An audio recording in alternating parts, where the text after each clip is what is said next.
ओम नमो भगवते वासुदेवाय। ओम नमो भगवते वासुदेवाय। ओम नमो भगवते वासुदेवाय। जो ज्ञान शिरोमणि महामुनि गर्ग थे वो वहाँ नंद महाराज के यहाँ से चले गए। और नंद महाराज के यहाँ से कहाँ गए? नंद महाराज के यहाँ से श्री यमुना जी के तट पर आ गए। यमुना जी के तट पे अर्थात श्री वृषभानु जी की पुरी में पधार गए। छत्र आदि सब कुछ धारण कर रखा था, दंडा धारण कर रखा था। और वो दंडा धारण करने के कारण, छत्र के धारण करने के कारण देवराज इंद्र की भांति और धर्मराज की भांति ऐसे शोभा पा रहे थे। महामुनि गर्ग इतने दैदीप्यमान हो रहे थे, उनमें इतना ब्रह्मतेज समाया हुआ था कि सूर्यदेव के समान, जैसे सूर्यदेव ही साक्षात जैसे उतर के आ गए हों।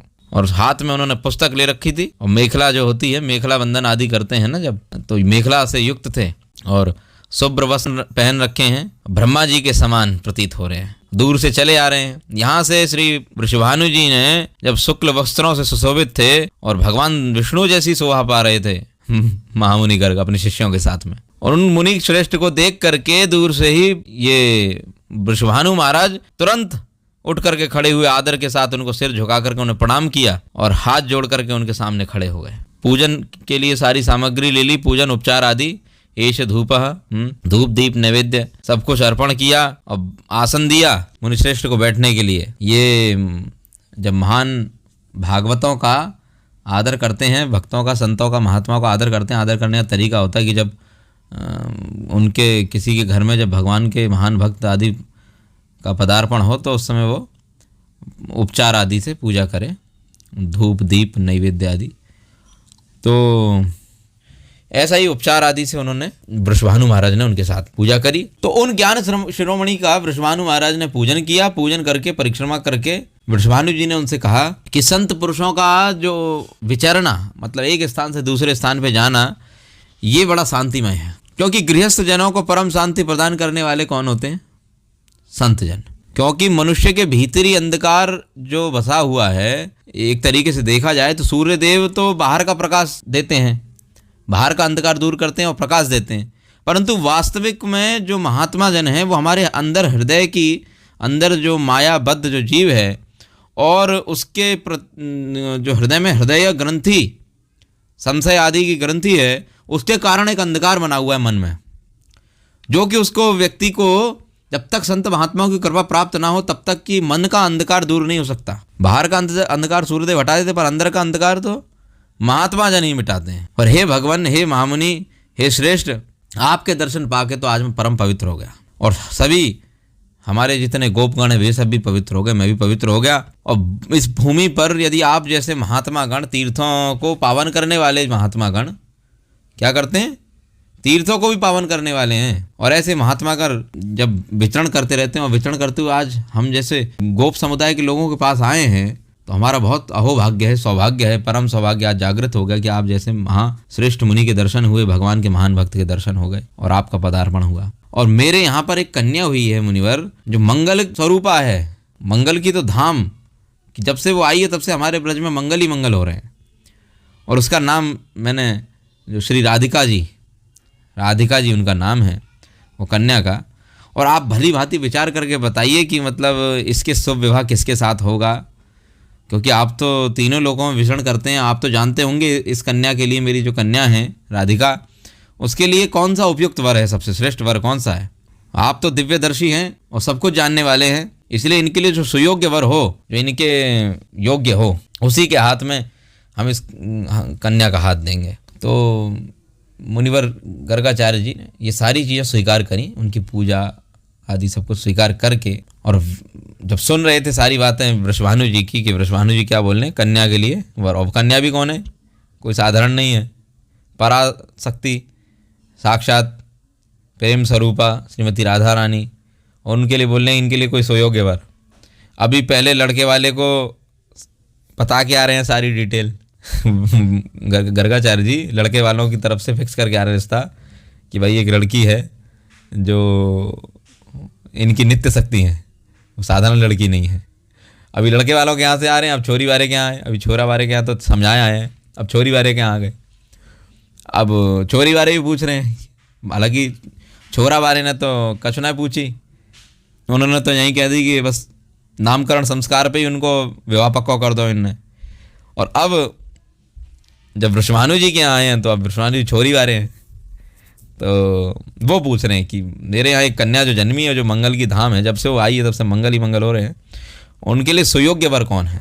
आप दिव्यदर्शी हैं, दिव्य दर्शन करता हैं, आप सब कुछ जानते हैं तीनों लोगों में क्या हो रहा है, तो इस कारण से बताइए उसके लिए कौन सा सुयोग्य वर है।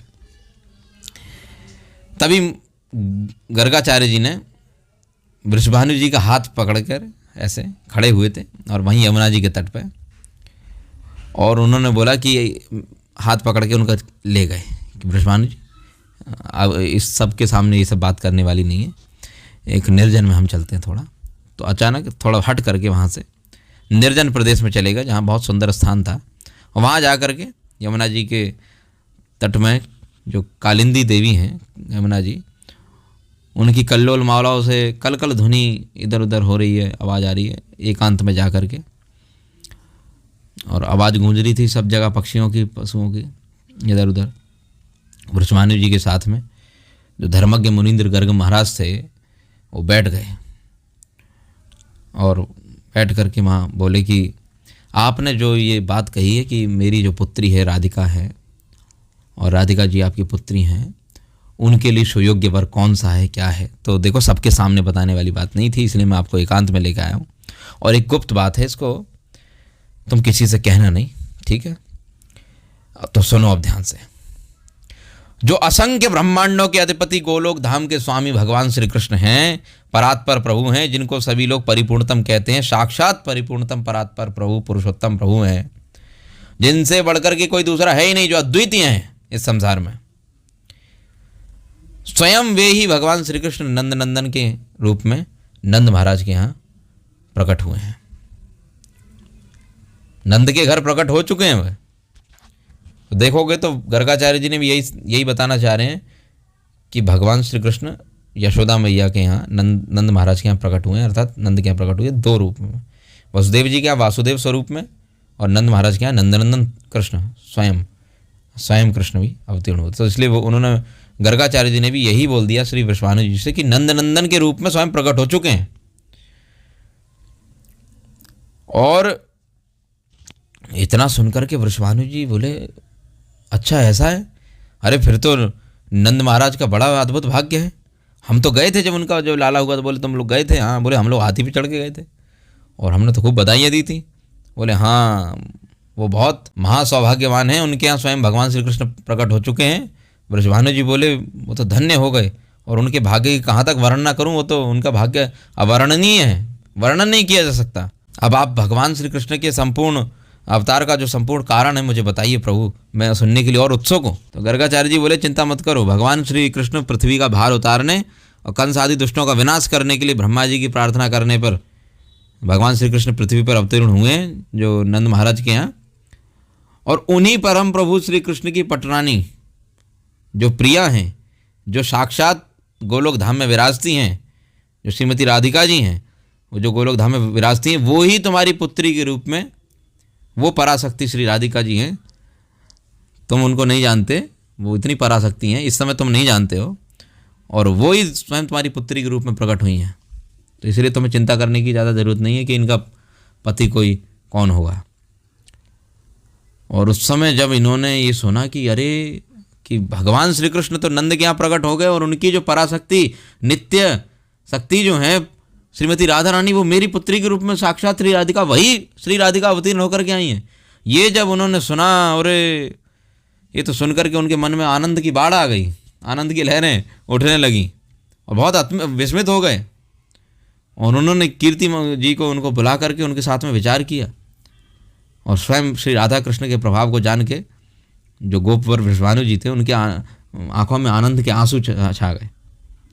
और दोबारा गर्गाचार्य जी से बोले हे ब्राह्मण श्रेष्ठ, हे मुनिवर, उन भगवान श्री कृष्ण को मैं अपनी कन्या ये समर्पण करूँगा, चिंता मत कीजिए आप, मैं समर्पण करूँगा, उन्हीं भगवान श्री कृष्ण के साथ इनका ब्याह कराऊँगा। और आपने मुझे ऐसा सद्मार्ग दिखलाया है, और आपके द्वारा ही इन दोनों का शुभ विवाह संपन्न होगा, विवाह संस्कार सब कुछ संपन्न होगा, आपके द्वारा ही होगा, चिंता मत कीजिए।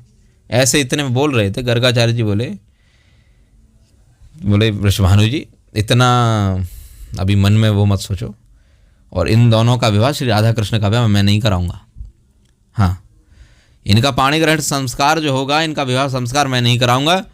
यमुना जी के तट पे भावनीर वन में इनका विवाह होगा, और वृंदावन के निकट में जब स्थान में जहाँ पर कोई नहीं होगा, वहाँ स्वयं ब्रह्मा जी पधार कर इन दोनों का विवाह कराएंगे। चिंता मत करो, मैं नहीं कराऊंगा।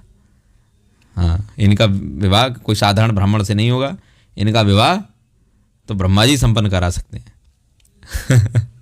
विवाह संस्कार संपन्न कराने के लिए उच्च कोटि के ब्राह्मण सबसे श्रेष्ठ कौन रहेंगे? ब्रह्मा जी से बड़ा ब्राह्मण कौन है? तो वो ही कराएंगे इनका। तो इसीलिए इनका बस इन्होंने बता दिया, विवाह संस्कार बहुत मुख्य संस्कार है, ऐसे नहीं होता। इसीलिए मैं आजकल बोल देता हूँ सबके विवाह अवैध हैं। क्योंकि इसके बहुत सारे कारण हैं अवैध होने के कारण, और उनमें से मुख्य कारण तो मेन है, जब जिस समय विवाह हो रहा है उस समय पर जो व्यक्ति विवाह करा रहा है वो भी लालच में करा रहा है बेचारा, और वो बता नहीं रहा है। वो बता ऐसा रहा है कि मैं तो बहुत अच्छी चीज़ करा रहा हूँ, वो बता ये नहीं रहा है कि वो अपनी ओर से कर दे रहा है कि मैं तो बहुत अच्छी चीज़ करवा रहा हूँ, बहुत अच्छी तरीके से पूजा पाठ करा दे रहा हूँ। और जो करवाने वाले भी वो भी सोच रहे हैं कि ये जो व्यक्ति आया है, अब वो व्यक्ति कौन है? वो मेन व्यक्ति जिसके ऊपर पूरा, जिसके द्वारा सारे संस्कार संपन्न होते हैं, उस मेन व्यक्ति की सबसे बड़ी वो है, उसका सबसे बड़ा दायित्व है प्रत्येक व्यक्ति के जीवन में। पर वो व्यक्ति सोच रहा है कि मैं तो सबसे अच्छी चीज़ करा दे रहा हूँ, और वो सोच रहा है कि छुट्टी कटे, जल्दी जल्दी हो सब कुछ।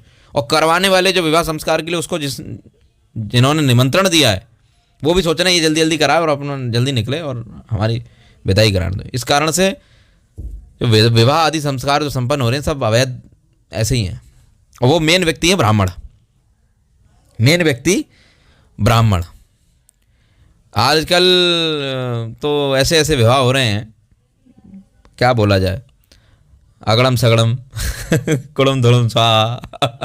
आजकल कोई ब्राह्मण विवाह कराते हुए चाय पी रहा है, चाय की चुस्की लेता जा रहा है, इधर उधर स्वाहा, इधर सुर इधर स्वाहा हैं। आजकल तो ब्राह्मण लोग न यज्ञोपवीत धारण, कितने तो ऐसे देखे जाते हैं, न यज्ञोपवीत धारण करते हैं, ना शिखा होती है उनकी कोई, ना तिलक लगाते हैं, कुछ नहीं, कोई चिन्नी नहीं है। कई तो ऐसे भी देखे जाते हैं, और कुर्ता पजामा पहन करके हवन कराए पड़े। अरे जब तक तुमने नीचे ये कुर्ता पजामा पहन कर सिला हुआ वस्त्र पहन के तुम यज्ञ कैसे करा सकते हो? और सिला हुआ वस्त्र पहन के यज्ञ करा रहे हो, यज्ञोपवीत है नहीं, शिखा आदि कुछ है नहीं। हाँ, बिना यज्ञोपवीतश्च यज्ञ क्रिया पूरी कहाँ मानी जाती है? यज्ञोपवीत, यज्ञोपवीत जो धारी है वही यज्ञ का अधिकारी है। यज्ञोपवीत धारी ही यज्ञ का अधिकारी है, नहीं तो वो कैसे यज्ञ पूर्ण करवाएगा? यज्ञ पूर्ण हुआ नहीं तो तुमने वहाँ अग्निदेव, क्योंकि प्रत्येक जो अग्नि है उनका अलग अलग आवाहन होता है। जैसे जैसे विवाह संस्कार में योजक नाम की अग्नि का आवाहन होता है, योजक नाम की अग्नि का आवाहन होता है। अलग अलग संस्कारों के लिए अलग अलग अग्नियों का आह्वान होता है, मंगल अग्नि, पावक अग्नि, हाँ, योजक अग्नि, समुद्भव अग्नि आदि आदि। तो अग्निदेव का अलग अलग आह्वान होता है, और वो आह्वान यज्ञोपवीत धारी नहीं है, जिसने ब्रह्म गायत्री आदि का सबका सावित्र मंत्र नहीं लिए हैं गुरु परंपरा से, वो व्यक्ति कैसे यज्ञ का विधान कर सकता है? परमेष्ठी देवता जो विश्वामित्र जी के उससे परंपरा चली आ रही है, तो बड़ी लिंगों का देवता, बहुत समस्या वाली बात है आजकल ब्राह्मण के विषय में। चक्कर क्या है कि, और आजकल तो बहुत प्रकार के लोग यज्ञ करा रहे हैं। कोई भी देखो जहाँ मर्जी अपने यज्ञ करने लगता है, और उसका कोई अधिकार नहीं है, ना उसने यज्ञ पर भी धारण किया है, ना सिखा है, ना सूत्र है। कई एक तो ऐसे भी तिलक भी नहीं लगाते हैं, वो भी हवन कराए पड़े हैं, पता नहीं, अपना मनमर्जी सब चल रहा है। तो वही है, मनमर्जी का हिसाब भगवद गीता में बोला है ना भगवान ने, न सिद्धिम न पराम गतिम, कि जो यह शास्त्र विधि मुत्सृज्य वर्तते कामकारतः, कि जो व्यक्ति शास्त्र की विधि त्याग करके अपने मनमाने ढंग से आचरण करता है, सा सिद्धिम न पराम गतिम, उसको न सिद्धि मिलती है न परम गति की प्राप्ति होती है, और वो तो यहीं की यहीं रह जाता है। तो विवाह संस्कार आजकल संपन्न हो रहे हैं, पर ब्राह्मणों का भी प्रॉब्लम चल रही है, ब्राह्मण भी नहीं मिल रहे। और कुछ विशेष समाज के लोग भी यज्ञ कराते हैं, पर पहले तो थोड़ा बहुत था भी, अब तो बिल्कुल ही गायब हो गया। क्योंकि विवाह संस्कार कराने के लिए ब्राह्मण आदि आते भी हैं, तो वो भी बस इसलिए आते हैं कि जल्दी जल्दी, वो देखते नहीं शुद्धि आदि क्या विचार, कुछ नहीं, जहाँ मर्जी वो इतना गंदा सा वो क्या कहते हैं, मैं देखा वो परात में जिसमें वो करा देते हैं सब कुछ, तो इतनी गंदी परात सी होती है विवाहों में, वो बस उसको मतलब ही नहीं है उसको, क्योंकि बेचारा वो भी सोच रहा है कि इसको टालो, एक रात की तो बात है, अभी 1 घंटे में अभी सब पढ़ पढ़ा के अभी ख़त्म करता हूँ यार। हाँ, कौन सा इतना देखेंगे डेली की हमारी, तो उनकी जॉब की तरह वो कर रहे हैं, तो इसलिए उनका कोई लाभ नहीं है। स्वाहा आहा हु आहा हु हा, ये हु हा करने से वहाँ पे कोई लाभ नहीं होगा। कोई देवता लोग ऐसे खा जाएंगे चर्बी वाला घी, हैं गंदा संदा घी, ना जाने कहाँ से ले लेके आते हैं, 300 रुपये किलो वाला घी, वो नकली घी से आहुतियाँ दी जा रही हैं, और ये कोई खाएंगे? अग्निदेव आएंगे वहाँ? नहीं आएंगे। अग्निदेव अपने जो गुदा वाले पार्ट से खाएंगे उसको, मुख से नहीं खाएंगे। हाँ, उसमें अग्नि तो क्योंकि जलेगी, तो गुदा वाले पार्ट से खाएंगे। कोई गंदा संधि सामग्री, देवताओं का आह्वान, इदम इंद्राय इदम नमः स्वाहा, हाँ, इदम विष्णवे इदम नमः स्वाहा, ये सब करने से भगवान विष्णु लेंगे, भगवान इंद्र, देवता आदि सब लेंगे, कोई नहीं लेगा। सामग्री अशुद्ध है, अग्नि का आह्वान ही नहीं होता है। तो बहुत सारे विचार हैं जो ब्राह्मण आदि जन करते हैं। आजकल तो उनको खुद का ही होश नहीं है, तो दूसरों को क्या कराएंगे। फिर जो दोनों दंपत्ति बैठे हैं, तो वो किस में बैठा हुआ है? यज्ञ जिस समय हो रहा है, तो कराने वाला अर्थात जो ब्राह्मण है उसने भी कुर्ता पजामा पहन रखा है, और सामने वाला जो बैठा हुआ है वेशभूषा का, हाँ अब बोलोगे इतनी सी बात, बोले इतनी सी बात, वेशभूषा का भी है। ये सामने वाले इसने तो पहन ही रखा है कुर्ता पजामा, और उसने भी पहन रखा है, किसने? दूल्हे ने। पैंट वैंट, वो पैंट में है, कोई क्या कहते हैं सफारी सूट, और वो क्या क्या चलती है, शेरवानी चलती है, कोट पैंट चलता है, वो उसमें बैठा हुआ है। तो उसके वस्त्रों का क्या मतलब है? उसका कोई अर्थ मतलब नहीं है। और वो भी वहाँ पे उल्टा सीधा जब मर्जी इतनी दूर तार से आया है, जो रावें पहन रखी हैं, उसने पैंट पहन रखी है, क्या मतलब है? ऐसे व्यक्ति के उससे यज्ञ थोड़ी पूर्ण होते हैं। मेरे से कोई यज्ञ करने को बोलता है, मैं उसको 2 नियम, पहला ही नियम बोलता हूँ, मैंने कहा असली घी चाहिए। बोले हाँ मिल जाएगा। मैंने कहा मिल जाने का मतलब है, गारंटी क्या उस घी की असली? कोई गारंटी दे। मैं बोलता हूँ तो इसकी हालत ख़राब हो जाती सामने वाले बंदे की। अभी कुछ दिन पहले मेरे को बोला एक हमारे ऐसे पास में भैया रहते हैं, बोले हवन कराना है और वो कथा करानी है। मैंने कहा हाँ, मैंने पहले बोला मैंने असली घी चाहिए। तो बोले असली घी, हाँ हो जाएगा। मैंने कहा हो जाएगा नहीं, हो जाएगा क्या है। तो बस उनकी हालत खराब, बोले यार असली घी। अब फंस गए, बस इसी में फंस गए। अब आगे तो मैं और भी बोलूँगा फिर उसके बाद कि तुम लोगों को हाथ ही नहीं लगाने दूंगा वहाँ, क्योंकि ना तो तुम्हारी कोई मतलब ही नहीं है, तुम्हें तो कपड़े भी तुम ऐसे सब पहनते हो, और सिले हुए कपड़े पहन के कौन ये क्या कर रहा है? कोई मतलब ही नहीं है ना। भगवान है वो, आपने योजक अग्नि को वहाँ आह्वान किया है, तो अग्नि का आह्वान ही नहीं हो रहा है। अग्नि देव गोदा वाले पार्ट से खा जा रहे हैं, मुख से नहीं खा रहे हैं। तो वहाँ अग्नि है, पर वो सबसे जो हीन पदार्थ खाए जाते हैं, ऐसे आह्वान हो रहा है। तो कोई हवन फवन सब वो कुछ नहीं है, बेकार है। क्योंकि जिस शुभ, इसीलिए आज जो तलाक हो रहे हैं, ये हो रहा है, वो हो रहा है, क्यों हो रहा है? क्योंकि एक तो मानसिकता नहीं बैठी, पहली बात तो, सबसे मेन तो मानसिकता है। और फिर दूसरी बात, जहाँ जब अग्नि संस्कार संपन्न किया, देवताओं को तुमने रुष्ट कर दिया पहले ही, क्योंकि देवताओं के नाम की उसमें आहुति तो तुम डाल ही रहे थे।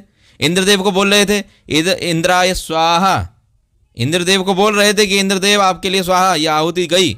अब इंद्रदेव मुंह खोल के बैठे थे, परंतु वो आहुति आई नहीं। क्यों? क्योंकि वो असली है ही नहीं, तो इंद्र के पास जाएगी कहाँ से? इदम इंद्राय इदम नमः आपने कह करके डाल दिया कि ये इंद्र के लिए है, मेरे लिए नहीं है। और इदम इंद्राय स्वाहा इंद्रदेव के लिए कह दिया, वायवे स्वाहा वायुदेव के लिए कह दिया। तो सबके देवताओं का आपने आह्वान करके स्वाहा स्वाहा तो कर दिया, और वो सब मुंह खोल के बैठे, परंतु उनके मुंह में गया ही नहीं। तो अब क्या हुआ? देवता लोग रुष्ट हुए कि नहीं हुए? क्यों? क्योंकि नकली आहार जाएगा। क्यों? क्योंकि अग्निदेव खा ही नहीं रहे हैं, गोदा वाले पार्ट से खा रहे हैं। मुख से खा ही नहीं रहे हैं। क्यों? क्योंकि घी गंदा है, स्थान गंदा है, कराने वाले पुजारी ने कोई नियम पालन किए नहीं है, उसके सिखा नहीं है, यज्ञोपवीत नहीं है, उसने सिले हुए वस्त्र पहन रखे हैं, उसके मस्तक पे तिलक नहीं है ठीक प्रकार से, ना ऊर्ध्व पुंड्र त्रिपुंड्र जो धारण करते हैं वो कोई पुंड्र है ही नहीं, वो ऐसी वो रोली का चावल टेक के बैठा हुआ है। और फिर दूसरा बंदा, पंडित जी तो घी डाल रहे हैं, दूसरा बंदा क्या है सामने, वो सामने वाला उधर बैठा हुआ है, क्या है, जो दूल्हा या व्यक्ति आदमी, उसने पैंट पहन रखी है, उसने अंदर कच्छा पहन रखा जॉकी का।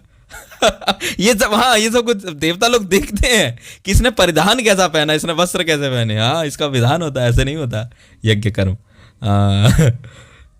तो इसका शिखा सूत्र आदि है कि नहीं है, इसके ये सब भी देखा जाता है। तो वहाँ गया ही नहीं, अब देवता हो गए नाराज। अब देवता नाराज हो गए, इसका मतलब क्या है, देवताओं को आपने अपने जीवन की शुरुआत में देवताओं को नाराज कर दिया, अब पूरे जीवन भर, इसीलिए सबके जीवन में क्या चलती रहती है, समस्या पर समस्या। क्योंकि देवताओं को जो आपने आहुति दी विवाह संस्कार संपन्न करते हुए, वो हो ही नहीं। अब मैं बोलने नहीं जा रहा हूँ, पूरा इसी में निकल जाएगा विवाह संस्कार में ही। बहुत इंपॉर्टेंट रोल है ये अग्निदेव की, क्योंकि एक जीवन बंधने जा रहा है ना, अग्निदेव की प्रदक्षिणा करके एक जीवन बंधने जा रहा है। एक जीवन, दो लोग एक जीवन निभाने जा रहे हैं, क्योंकि वहाँ सही अग्नि का देव का आह्वान हुआ नहीं, देवताओं के उसमें मुख में आहुतियाँ गई ही नहीं, क्योंकि कराने वाला करने वाला दोनों के दोनों नालायक बैठे थे, उन्होंने विधि विधान का पालन किया ही नहीं। क्योंकि यदि आप बोलो कि नहीं नहीं सब कुछ चलता है ऐसे ही है, तो फिर ठीक है, फिर तूने हवन कराना ही क्यों था, ऐसे ही बैठ जाता, चलता है तो फिर। और यदि तू बोलता है कि नहीं यज्ञ के द्वारा होगा, तो फिर यज्ञ करो, तो जो भी चीज़ करो तो वहाँ विधि विधान से करो। हाँ, क्योंकि ये क्या होता है, ऋत्विक का कार्य है इसमें होता, जो 4 ऋत्विक होते हैं, अध्वर्यु, उद्गाता हैं, तो 4 जो ऋत्विक होते हैं, तो वो आचार्य वो करेंगे, वो बड़े बड़े यज्ञ में 4 ऋत्विक होते हैं, चलो कम से कम एक जो है वो कराने वाला वो तो करे, वो भी नहीं है तो कुछ है ही नहीं आजकल तो। फिर इसीलिए कुछ भी विधि विधान से यज्ञ आदि संपन्न नहीं हो रहे हैं। और यज्ञार्थात कर्मणोन्यत्र लोको अयम कर्म बंधना, और जो यज्ञ के लिए कर्म ठीक से नहीं किया गया है, तो फिर वो तुम्हें इस लोक में बंधन कारक बनेगा, तुम्हारे जीवन में बहुत सारी बंधन आएंगे, बाधा आएंगे। यज्ञ अर्थात कर्मण अन्यत्र, तो इसलिए यज्ञ के लिए तुमने ठीक से कुछ किया ही नहीं, तुमने तो सोचा आग जला के 7 फेरे ले लिए, घूम गए, 70 बार घूम जा, 7 क्या तू तो भी कुछ नहीं होने वाला।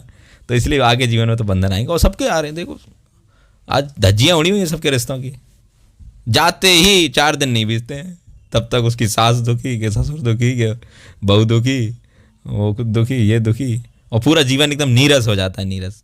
4 दिन की चांदनी फिर अंधियारी रात।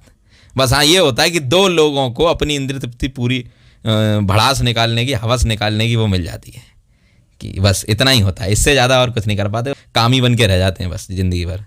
और क्या बोलूँ, जितना गलत बोल पाऊँ उतना कम है। छोड़ो, भगवान श्री कृष्ण की लीला चल रही थी, तो हाँ, तो मैं विवाह संस्कार में वहाँ, क्योंकि तो मतलब ये सब विचार रखने चाहिए हमें, है ना। अब आगे कभी और लूँगा विवाह 16 संस्कारों पे, सब पे अलग अलग से। तो गर्गाचार्य जी ने बोला कि भगवान ब्रह्मा जी स्वयं कराएंगे भगवान श्री कृष्ण के साथ में श्री राधिका जी का विवाह, और मैं तो तुम्हें बताने आया हूँ केवल, और तुम इन श्री राधिका जी को भगवान श्री कृष्ण की वल्लभा समझो एकदम, ये उनकी प्राण प्रिया हैं, और इनके प्राणनाथ वो हैं, है ना, उनकी वल्लभा हैं, उनकी प्रिय हैं। और संसार में जितने भी राजाएं हैं, जैसे उनमें तुम शिरोमणि हो, ऐसे ही तुम लोग सारे के सारे जो गोपगण हो, सारे गोलोक धाम से आए हुए हो। और लोकों में शिरोमणि कौन है, जैसे राजाओं में शिरोमणि तुम हो वृषभानु जी, ऐसी गोपों में शिरोमणि, धामों में शिरोमणि सबसे श्रेष्ठ गोलोक धाम है। और तुम सारे के सारे जो गोपगण हो, गोपियाँ इस भूमंडल पे आए हो, जितने सारे के सारे गोलोक के वासी हो, और सारी गोपियाँ श्री राधिका जी की आज्ञा मान करके गोलोक धाम से यहाँ आई हैं पृथ्वी पे। और बहुत बड़े बड़े यज्ञ करने पे देवताओं लोग भी जो होते हैं, उनको भी बड़े बड़े यज्ञ करने पर देवताओं को भी अनेक जन्मों तक जिनकी झांकी सुलभ नहीं हो पाती है, जिनका दर्शन नहीं मिल पाता, जिनके नख चंद्र छटा भी नहीं मिल पाती, पूर्ण रूप से दर्शन तो छोड़ो, वो भगवान और वे श्री पराशक्ति, उनकी श्री वल्लभा, अत्यंत वल्लभा श्री राधिका जी, जिनका दर्शन मिलना एकदम दुर्घट है, दुर्लभ है इस संसार में। वो साक्षात श्री राधिका जी तुम्हारे जो गृह में, तुम्हारे आंगन में खेल रही हैं और गुप्त रूप से विराज रही हैं। अरे, और तुम लोग सब इनका दर्शन कर रहे हो और इनके दर्शन करके विह्वल हो रहे हो, आनंद उल्लसित हो रहे हो, इसलिए तुम्हारा बहुत सौभाग्य है। गर्गाचार्य जी ने बता दिया, चिंता मत करो, उनका जैसा विधि विधान होगा ब्रह्मा जी करवाएंगे संपन्न उनका विवाह हैं। और राधिका जी और भगवान श्री कृष्ण का जो प्रभाव सुन के, जो ये वर्णन था गर्गाचार्य जी के मुख से सुन के, वृषभानु जी और कीर्तिदा जी दोनों के दोनों विश्वत हो गए और आनंद से उल्लसित हो उठे, मन ही मन आह्लादित हो गए। फिर गर्गाचार्य जी ने बोला कि इन्होंने पूछा, वृषभानु जी कीर्तिदा ने, कि हे ऋषिवर, हे मुनिवर, जो हमारी पुत्री श्री राधा है, इस राधा शब्द का मतलब क्या है, इसकी वास्तविक, इसकी व्याख्या क्या है। और हमें नहीं लगता है कि इसके, आपने जब इतना बड़ा रहस्य खोल ही दिया है कि श्री राधिका जी कौन हैं और श्री भगवान श्री कृष्ण जो आए हैं उन्हीं की पराशक्ति हैं साक्षात, तो अब इनके नाम का मतलब भी बता दीजिए।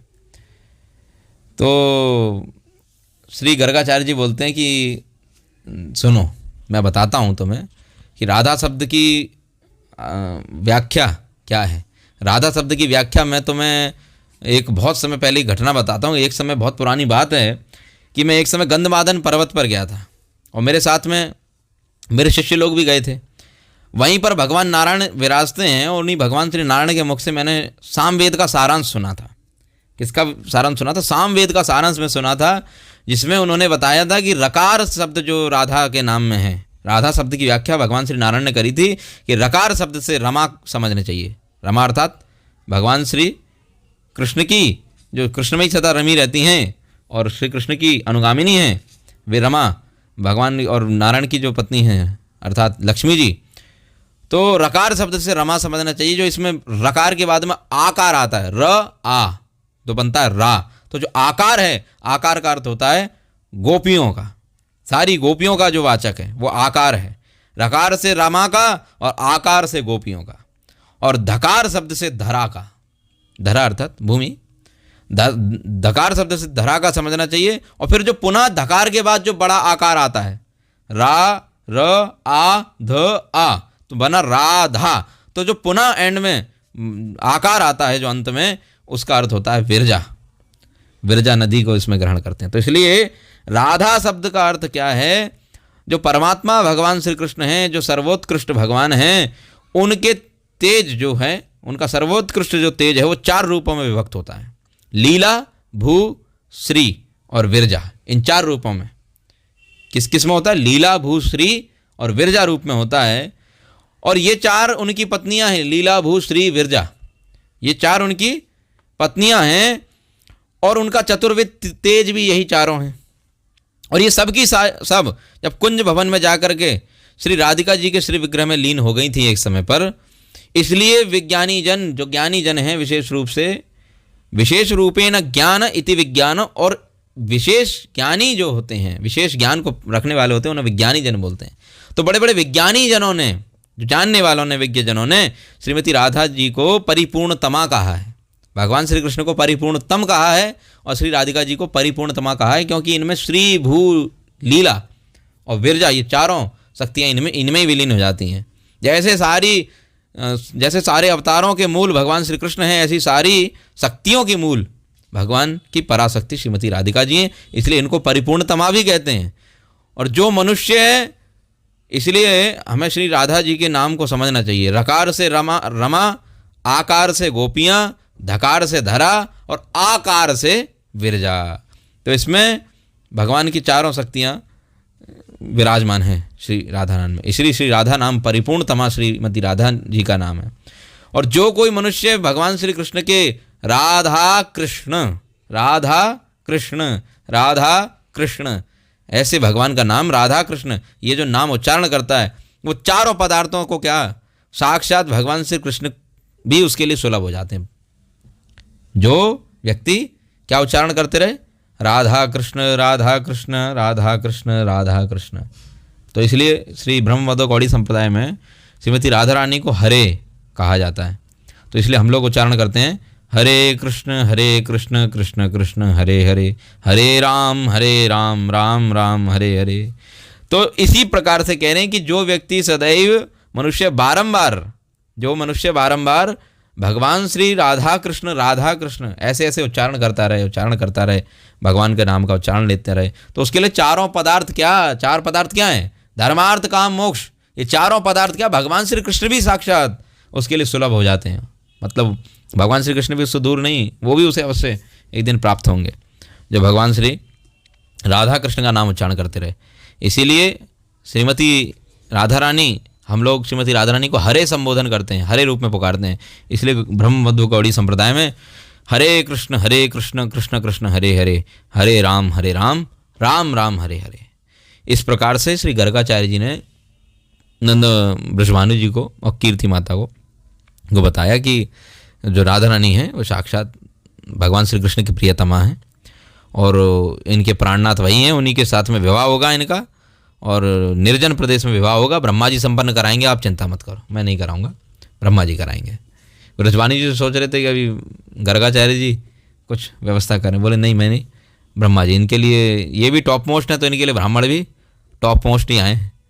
हाँ, तो सब ब्रह्मा जी से बड़ा कौन ब्राह्मण है सृष्टि में, तो इसलिए ब्रह्मा जी इनको कराएंगे इनका विवाह, क्योंकि उन्हीं की प्रार्थना करने से ही अवतरित भी हुआ। उन्होंने वरदान दिया था पिछले जन्म में श्री नंद और यशोदा को, जो धरा और वसु थे द्रोण नाम के, तो उन्हीं की प्रार्थना से आए वही इनका विवाह संपन्न कराएंगे। ऐसा बता करके उस समय इन्होंने जब ये सुना ब्रजभानु जी ने, और उनके आश्चर्य की सीमा नहीं रही एकदम। अब सोचो ना, किसी व्यक्ति को पता चल जाए कि मेरा ये जो बालक है या बालिका जो भी हमारे यहाँ जन्मी, और हमको पता चल जाए ये साक्षात देवी पार्वती हैं या देवी कालरात्रि हैं, देवी चंद्रघंटा हैं, देवी पूर्णागिरी, देवी वैष्णो देवी, कोई भी देवी है, मतलब ऐसा पता चल जाए तो चौंक नहीं जाएगा व्यक्ति, मतलब क्या अब इनके साथ हम कैसा व्यवहार करें, और हम तो कितने मतलब धन्य हैं, हम इतने कैसे, तो वो सोच में नहीं पड़ जाएगा।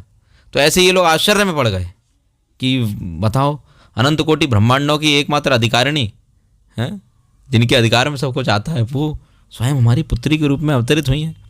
और राधा कृष्ण के ऐसे प्रभाव को जान करके वो आनंद के मूर्तिमान विग्रह बन गए कि इनका विवाह भी होगा आगे जा करके, और चलो चिंता भी वो हो गई। नहीं तो हम तो यही सोच के बैठे थे कि ऐसी मंगल धाम हमारे यहाँ कन्या भई है, या को ऐसा मंगल धाम पति कहाँ मिलेगो। तो जब कन्या आए तो वरद भी उनके लिए आ चुके हैं। और ऐसा करके जो ज्ञानियों में श्रेष्ठ हैं श्री गर्गाचार्य जी, भगवान के महान भक्त हैं, ऐसा करके उनकी गर्गाचार्य जी की पुनः एक बार पूजा करी, ये सब जान करके। और सर्वज्ञ और त्रिकालदर्शी मुनीन्द्र गर्गाचार्य जी वहाँ से फिर चले गए, और चले जाने के बाद में अपने शिष्यों के बाद में श्री वृषभानु जी और कीर्ति माता ने बहुत हर्ष मनाया। बाद में जाकर के एक दिन क्या हुआ कि नंद जी जो थे वो अपने लाला कन्हैया को, अपने नंदन को लेकर के गोदी में लेकर के लाड़ लड़ाते हुए, गऊओं को चराते हुए एक दिन बहुत दूर निकल गए जंगल में, गैयाओं को चरा रहे हैं और गोदी में भगवान भी हैं साथ में नंदन। और ऐसे करते करते करते करते धीरे धीरे बहुत गहन जंगल में अंदर निकल गए, और आगे अब जा रहे हैं। अब आगे जा रहे हैं, जब गहरे जंगल में निकल गए तो अब आगे उनके साथ में क्या होगा, ये कथा हम कल श्रवण करेंगे। हरे कृष्ण।